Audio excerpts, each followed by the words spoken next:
Sementara itu, Menteri Keuangan Purbaya Yudi Sadewo menilai kondisi perekonomian Indonesia tetap stabil di tengah konflik yang terjadi dan berbagai dinamika global.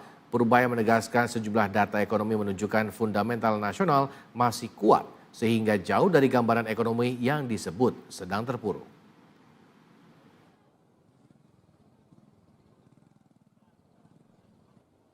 Menteri Keuangan Purbaya Yudi Sadewo menyatakan kondisi ekonomi Indonesia saat ini jauh dari kondisi morat-marit seperti yang disebutkan sejumlah pihak.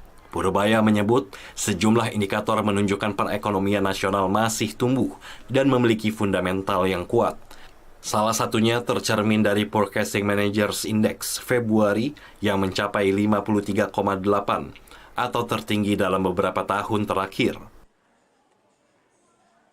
Jadi sebetulnya kalau kita lihat dari sisi supply, ekonomi kita dalam keadaan yang amat baik. Kalau kita lihat dari Purchasing Manager Index yang merah ini, di bulan Februari itu levelnya 53,8, tertinggi dalam beberapa tahun terakhir. Jadi betul-betul ada perbaikan yang kuat di sektor manufaktur, artinya sisi supply tumbuh dengan kuat. Jadi ini bukan data dari BPS, tapi data dari pihak lain yang mengkonfirmasi bahwa ekonomi kita memang sedang tumbuh.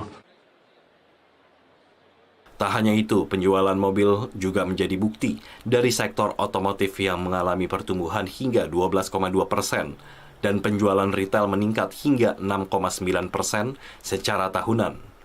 Menurut Purbaya, berbagai data tersebut menunjukkan aktivitas produksi dan konsumsi masyarakat masih kuat.